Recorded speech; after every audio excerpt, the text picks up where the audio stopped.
shock.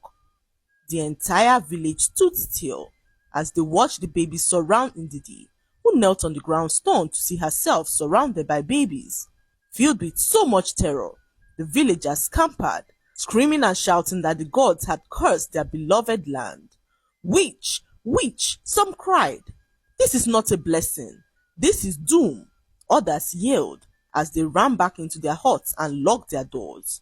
Everyone stood by their windows and watched as Ndidi remained kneeling in the midst of the strange babies.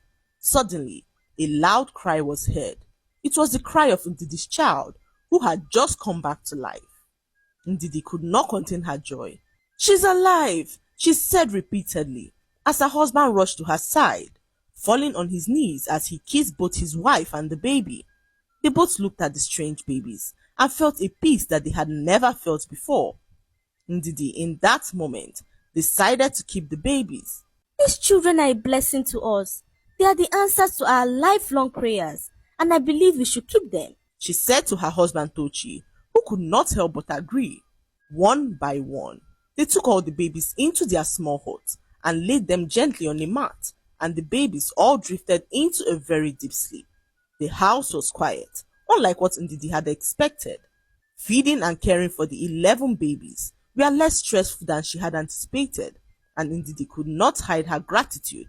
The night passed in silence, but by morning, the news spread across the village like wildfire. Ndidi had kept the sky babies, and the elders could not fathom it.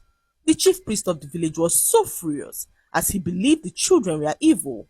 "These are no ordinary children," he warned, revealing that the children fell from the heavens during a storm of darkness.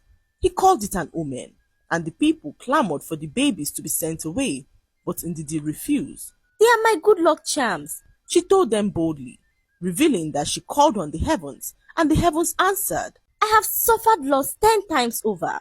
These children came with life. How can they be evil?" she asked the villagers, who were not willing to hear what she had to say. All they wanted was the sky babies out of their village, but Ndidi was not willing to allow that to happen. Her husband, too, vowed to protect the babies with all that he got. That evening, the entire village gathered in front of Ndidi's house, determined to take the babies away. As they approached the house, the skies began to grow dark as the people fell into a very deep sleep. All the warriors and villagers who had gathered in front of their house were now asleep. Ndidi stood by the window and watched as the villagers lay on the floor asleep.